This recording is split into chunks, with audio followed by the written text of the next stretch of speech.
আসসালামু আলাইকুম ওরহমতুল্লাহি ওয়াবারাকাতুহু ইন্নাল হামদুলিল্লাহ ওয়াসসালাতু ওয়াসসালামু আলা রাসূলিল্লাহ ওয়া বা'দ। দর্শক সুন্দর এই সময়ে বিশ্বের যে প্রান্ত থেকে আপনাদের সকলের প্রিয় চ্যানেল এই সুন্দর আয়োজনে যুক্ত হয়েছেন, সকলকে আন্তরিক মোবারকবাদ, প্রীতি এবং শুভেচ্ছা জানিয়ে শুরু করছি জনপ্রিয় ইসলামিক আয়োজন আল আরাফা ইসলামী ব্যাংক পিএলসি নিবেদিত বরকতময় মাহে Ramadan powered by mega digital scale. সহযোগী sponsor Islami Bank Bangladesh PLC এবং বিআরবি হসপিটাল লিমিটেড। সাথে আছি আমি মোহাম্মদ আল আমিন খান। দর্শক সুন্দর এই আয়োজনের শুরুতেই মহাগ্রন্থ আল কোরআনুল কারীমের চমৎকার কণ্ঠে তেলাওয়াত শুনে আসি। আসসালামু আলাইকুম ওরহমতুল্লাহি ওবরকাতুহ। আউযু বিল্লাহি মিনাশ শাইতানির রাজীম।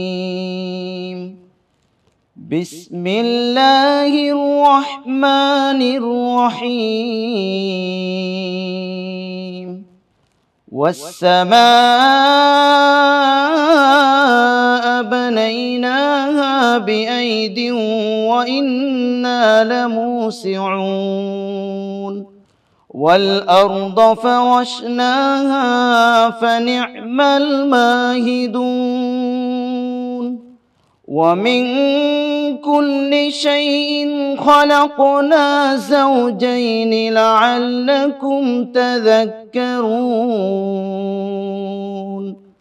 ففروا إلى الله إني لكم منه نذير مبين ولا تجعلوا مع الله إلها آخر إني لكم منه نذير مبين صدق الله العلي العظيم। মায়াবী কণ্ঠে আলহামদুলিল্লাহ তেলাওয়াত শুনলাম।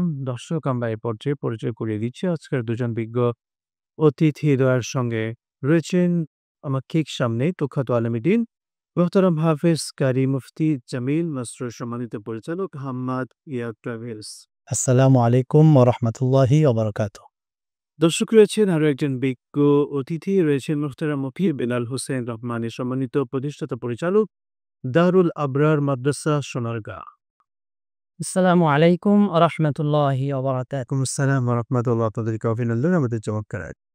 আমরা এই সুন্দর আয়োজনে পবিত্র রমজান মুবারক চলছে, এই রহমতের মাসে আজকে আমরা আলোচনা করতে চাই রোজার গুরুত্ব এবং ফজিলত নিয়ে। আল্লাহ সুবহানাহু ওয়া তাআলা আমাদের উপর সিয়ামকে ফরজ করেছেন। এই সিয়াম ফরজ করার পেছনে অনেক রহস্য আছে। আল্লাহ তাআলা কেন ফরজ করলেন, বা এই সিয়াম পালনের মাধ্যমে আমরা কি পুরস্কার পাবো দুনিয়া বা আখিরাতে, সবগুলো বিষয় আজকে জানবো ইনশাআল্লাহু তাআলা। আমরা প্রথমেই আমাদের শেখ মুফতি জামিল মাসরুর আপনার কাছে জানতে চাওয়া, রোজা বা সিয়াম, আসলে সিয়াম বলতে আমরা কি বুঝি বা রোজার পরিচয়টাকে আপনি কিভাবে উপস্থাপন করবেন?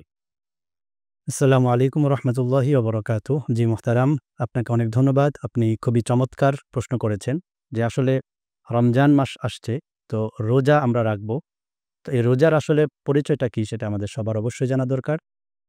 রমজানের রোজা এটি হচ্ছে ইসলামের 5টি স্তম্ভের অন্যতম একটি স্তম্ভ, এবং নামাজ এবং জাকাতের পরপরই রোজার স্থান। রোজা এর আরবি শব্দ হচ্ছে সাওম, যার আবিধানিক অর্থ হল বিরত থাকা। পরিভাষায় রোজা বলা হয় প্রতিটি সজ্ঞান মুসলিম নরনারীর জন্য সুবে সাদিক থেকে সূর্যাস্ত পর্যন্ত রোজার নিয়তে পানাহার, স্ত্রী সহবাস এবং রোজা ভঙ্গকারী অন্যান্য কার্যক্রম থেকে বিরত থাকার নামই হচ্ছে রোজা। তাই এই রোজা যখন আসবে, রোজার মাস যখন আসবে, তখনই প্রত্যেকটি বালেগ প্রাপ্তবয়স্ক পুরুষ এবং হায়েজ নেফাস থেকে মুক্ত প্রাপ্তবয়স্কা নারীর জন্য রোজা পালন করা ফরজ। এ সম্পর্কে পবিত্র কোরআনে আল্লাহ রাব্বুল আলামিন ইরশাদ করেছেন, ইয়া আইয়ুহাল্লাযীনা আমানু কুতিবা আলাইকুমুস সিয়ামু কামা কুতিবা আলাল্লাযীনা মিন ক্বাবলিকুম লাআল্লাকুম তাত্তাকুন। হে ঈমানদারগণ, আমি তোমাদের উপর রোজাকে ফরজ করেছি যেভাবে তোমাদের পূর্ববর্তীদের উপর রোজা ফরজ করা হয়েছিল, যাতে করে তোমরা তাকওয়া বা ভীতি প্রদর্শন করতে পারো, তাকওয়া অর্জন করতে পারো। চমৎকারভাবে আপনি রোজার পরিচয়, সিয়ামের পরিচয় উপস্থাপন করেছেন। আপনাকে অসংখ্য ধন্যবাদ। আবারও আসবো আমরা আপনার কাছে ইনশাআল্লাহ। মোহতারাম মুফতি বেলাল হোসেন রহমানী, আপনার কাছ থেকে জানতে চাওয়া, আপনি রোজার ফজিলত নিয়ে দর্শকদেরকে একটু বলবেন। আসসালামু আলাইকুম রহমতুল্লাহ। জি শায়েখ, আপনাকে অসংখ্য মোবারকবাদ ও ধন্যবাদ। একটা চমৎকার বিষয় আমাকে বলার সুযোগ করে দিয়েছেন। রমজানের রোজা এর ফজিলত অনেক। আমার পূর্বে যে আলোচক, সম্মানিত আলোচক, উনি যে আয়াত তিলাওয়াত করেছেন পবিত্র কোরআনের সূরা বাকারা ১৮৩ নম্বর আয়াত, এই আয়াতের শেষাংশে আল্লাহ পাক রমজানের রোজার বিশেষ একটা ফজিলত উল্লেখ করেছেন।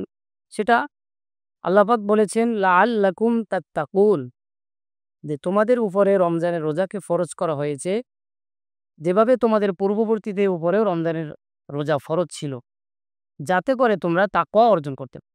তাকওয়া এটা এমন একটা গুণ, এমন একটা বৈশিষ্ট্য, যদি কোনো মুমিন মুসলমানের মধ্যে তাকওয়ার গুণ এসে যায়, তাহলে সে দুনিয়া এবং আখেরাতে সফলতা অর্জন করতে পারবে।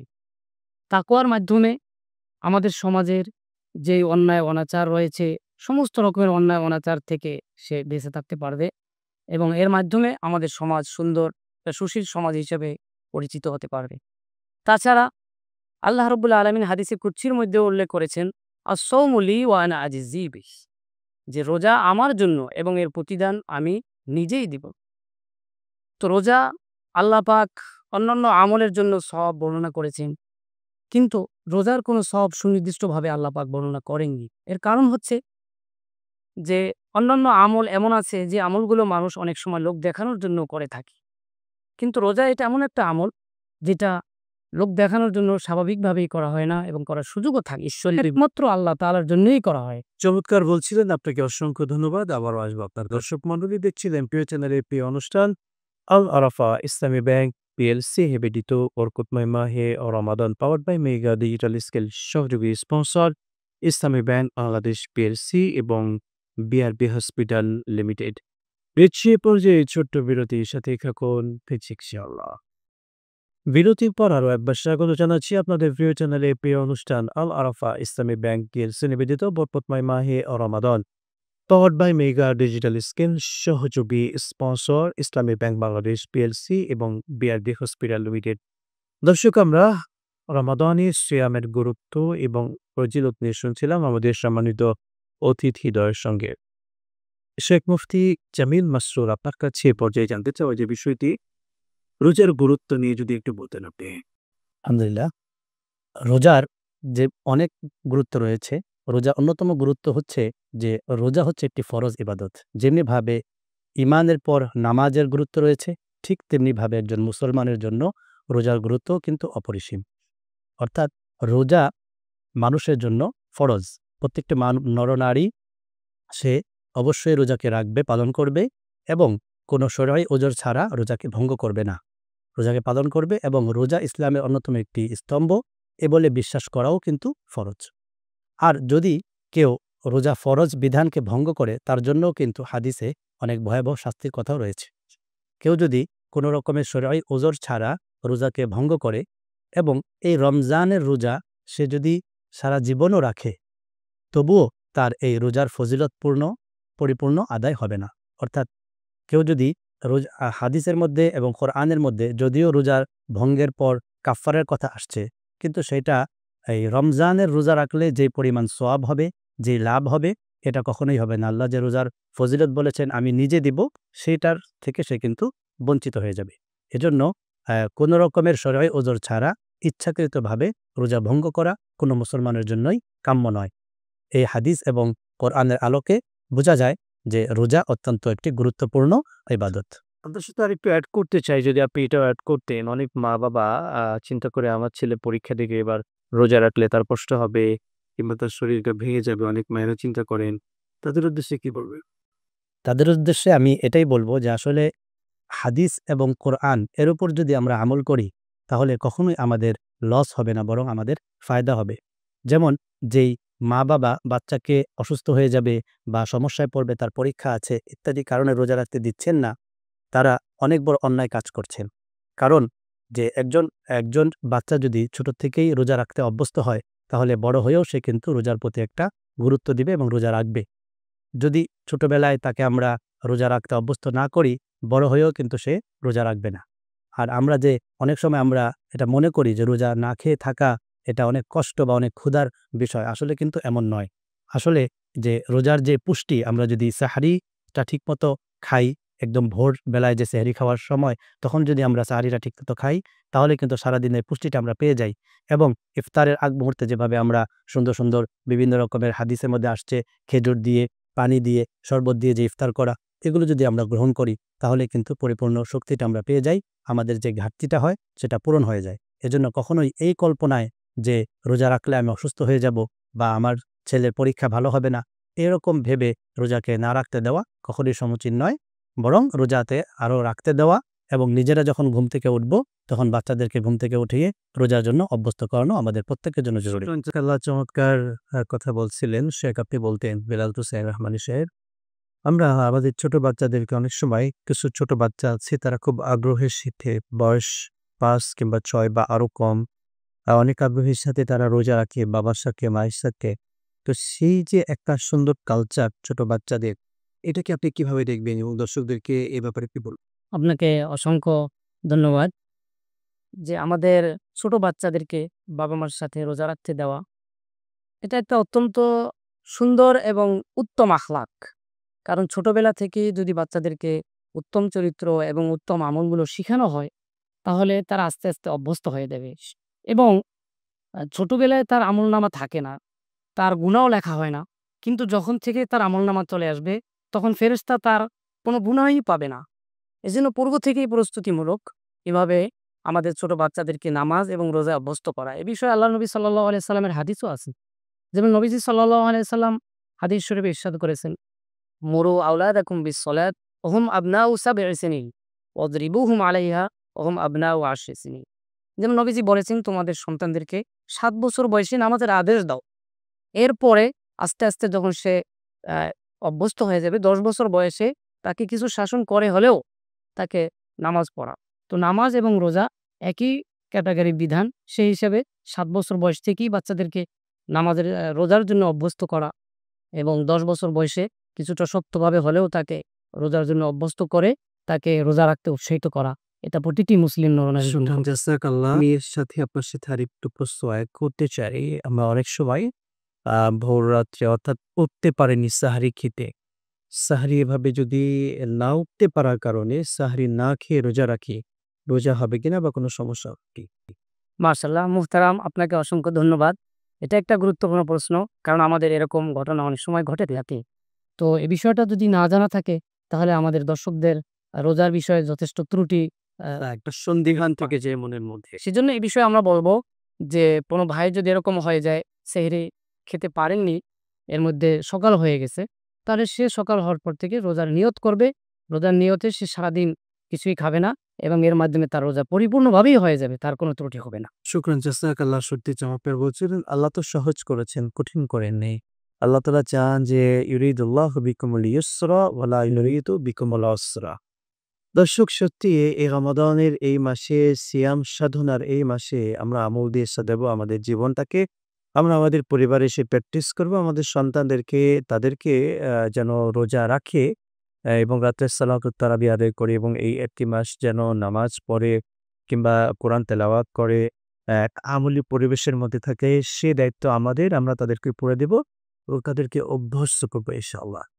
দেখছিলেন প্রিয় চ্যানেলের প্রিয় অনুষ্ঠান আল আরাফা ইসলামী ব্যাংক পিএলসি নিবেদিত বরকতময় মাহে রমাদান পাওয়ার টাইম মেগা ডিজিটাল স্কেল সহযোগী sponsor Islami Bank Bangladesh PLC এবং বিআরবি হসপিটাল লিমিটেড। দিচ্ছি ছোট্ট বিরতি, সাথে থাকুন পেছে ইনশাআল্লাহ। বিরতির পর আরো একবার স্বাগত জানাচ্ছি আপনাদের প্রিয় চ্যানেলের প্রিয় অনুষ্ঠান আল আরাফা ইসলামী ব্যাংক পিএলসি নিবেদিত বরকতময় মাহে Ramadan powered by mega digital scale সহযোগী sponsor Islami Bank Bangladesh PNC এবং বিআরবি হসপিটাল লিমিটেড। দর্শক মণ্ডলী, আমরা রমাদানের গুরুত্ব ফজিলত নিয়ে শুনছিলাম আমাদের অতিথিদের কাছ থেকে। শেখ মুফতি জামাল মাসরুর, আপনার কাছে এ পর্যায়ে জানতে চাওয়া, আমরা রোজার ফজিলত আমরা প্রত্যেকটি কাজের শুরুতে হিসাব করি আমি এখানে আমার কি প্রফিট পেয়েছে, কি লাভ আমার এখানে আছে। আমরা যে রোজা রাখছি, সিয়াম পালন করব, আমরা মুসলিম আসলে আল্লাহ থেকে কি প্রফিট পেতে পারি, কি লাভ পেতে পারি? জি আলহামদুলিল্লাহ। রোজা যেমনিভাবে ফরজ ইবাদত, ঠিক রোজা ভঙ্গকারীর জন্য শাস্তির কথা হাদিসের মধ্যে উল্লেখ রয়েছে। ঠিক তেমনিভাবে রোজার কিন্তু অনেক অনেক ফজিলতের কথা কোরআন এবং হাদিস উল্লেখ রয়েছে। তার মধ্যে উল্লেখযোগ্য কিছু গুরুত্বপূর্ণ ফজিলত হলো, রোজা রোজাদারের মুখের গন্ধ আল্লাহ রব্বুল আলামিনের কাছে মিস্কের চেয়েও অতি প্রিয়। আমরা জানি পৃথিবীতে সবচাইতে সুগন্ধিপূর্ণ বিষয় হচ্ছে মিস্ক, আম্বার। কিন্তু রোজারা সারাদিন না খেয়ে থাকলে রোজাদারের যে একটা মুখের মধ্যে গন্ধ তৈরি হয়, সেটা বাহ্যিক মানুষের কাছে অপছন্দ হলেও আল্লাহ রব্বুল আলামিনের কাছে সবচেয়ে বেশি প্রিয়। তারপর রোজা হচ্ছে জান্নাত লাভের পথ। রোজা জান্নাত লাভের একটি অন্যতম পথ। হযরত আবু উমামা রাদিয়াল্লাহু তাআলা আনহু থেকে বর্ণিত, তিনি বলেন, একদা আমি রাসূল সাল্লাল্লাহু আলাইহি সাল্লামের দরবারে গিয়ে রাসূল সাল্লাল্লাহু আলাইহি সাল্লামকে জিজ্ঞেস করলাম, ইয়া রাসূলাল্লাহ, আমাকে এমন একটি আমলের কথা বলুন যে আমলের মাধ্যমে আমি জান্নাত লাভ করতে পারব। রাসূল সাল্লাল্লাহু আলাইহি সাল্লাম বললেন, তুমি রোজা রাখো, কারণ রোজার সমতুল্য কিছুই নেই। এরপর আবু উমামা রাদিয়াল্লাহু তাআলা আনহু আবার রাসূল সাল্লাল্লাহু আলাইহি সাল্লামকে একই কথা জিজ্ঞেস করলেন। রাসূল সাল্লাল্লাহু আলাইহি সাল্লাম বললেন, তুমি রোজা রাখো। এর দ্বারা বোঝা যায় রোজা জান্নাতে যাওয়া অন্যতম একটি নিঃসন্দেহে জান্নাতে যাওয়ার এবং আমাদের জীবনের চূড়ান্ত সফলতার জন্য, তারপর অর্জনের জন্য রোজার ফজিলত নিঃসন্দেহে অনেক বেশি, অনেক বেশি। শেখ, একটু আপনি বলতেন, আমাদের সমাজে এমন কিছু মানুষ রয়েছে যারা রোজা রাখে কিন্তু নামাজ পড়ে না, অর্থাৎ সালাতুত তারাবি আদায় করছে না। এই ক্যাটাগরির মানুষ যারা আছে তাদের উদ্দেশ্যে কি বলবেন? জি মাতারাম, আপনাকে অসংখ্য ধন্যবাদ। এই বিষয়টা আমাদের সমাজে ব্যাপকভাবেই প্রচলিত। অনেক মানুষ মনে করে আমি নামাজ পড়ি না, তাহলে রোজা রাখবো কেন বা রোজা রেখে লাভ কি? এ বিষয়ে আমরা বলবো যে নামাজ এবং রোজা দুটো আলাদা আলাদা ইবাদত। যে ব্যক্তি নামাজ পড়বে সে নামাজের সওয়াব পাবে, যে রোজা রাখবে সে রোজার সওয়াব পাবে। তো রোজাদার যদি নামাজ নাও পড়ে তবুও তার রোজা রাখতে হবে। রোজা রাখার মাধ্যমে তার উপরে যে একটা দায়িত্ব ছিল সেই দায়িত্বটা তার থেকে অব্যাহতি পেয়ে যাবে। কিন্তু রমজানের রোজা যে এর জন্য যে ফজিলত বরকত, এই সম্পূর্ণ ফজিলতগুলো পাওয়ার জন্য তার নামাজও পড়তে হবে এবং অন্যান্য যত নেক আমল আছে সেই আমলগুলো চালিয়ে দিতে হবে। কারণ যে ব্যক্তি রোজা রেখেছে কিন্তু নেক আমল করলো না, মিথ্যা কথা বললো, গুনাহ করলো, টেলিভিশন দেখলো, অশ্লীল কাজে জড়ালো, তাহলে তার এই রোজাটা রাখা আর না রাখা বরাবর হয়ে যাবে। কারণ নবীজি সাল্লাল্লাহু আলাইহি সাল্লাম বলেছেন, যে ব্যক্তি রোজা রাখার পরেও অশ্লীল কাজ থেকে বিরত থাকলো না, আল্লাম ইয়াদা কওলা সুর ওয়াল আমালা বিহি। যে ব্যক্তি গুনাহ থেকে বিরত থাকলো না, মিথ্যা থেকে বিরত থাকলো না, তাহলে তার এই রোজা রাখা, এই উপবাস থাকা, এটা শুধু উপবাস ছাড়া আর কিছুই সে পাবেন। অতএব আমাদের সমাজে যে মানুষ আছে যারা রোজা রাখতে সক্ষম আমরা তাদেরকে অবশ্যই বলবো রোজা রাখা। আমরা যেন সকলেই রোজা রেখে রোজার ফজিলত অর্জন করতে পারি। আল্লাহ তৌফিক আমাদেরকে দান করুন। সবাই সবাই থেকে অসংখ্য ধন্যবাদ, গুরুত্বপূর্ণ সময়টুকু আমাদেরকে দিয়েছেন। প্রিয় দর্শক, সেই প্রত্যাশা আমরা রাখছি আপনাদের কাছে। আসুন রবের কাছে সাহায্য চাই, আমরা যেন রমাদানের পরিপূর্ণ হক আদায় করে সিয়াম সাধনাগুলো সুন্দরভাবে পালন করতে পারি। দেখছিলেন প্রিয় চ্যানেলের প্রিয় অনুষ্ঠান আল আরাফা ইসলামী ব্যাংক পিএলসি নিবেদিত বরকতময় মাহে Ramadan, powered by mega digital scale. সহযোগী sponsor Islami Bank Bangladesh PLC এবং ডিআরবি হসপিটাল লিমিটেড। আজকের মতো বিদায় নিচ্ছি। আসসালামু আলাইকুম ওয়া রাহমাতুল্লাহি ওয়া বারাকাতুহু।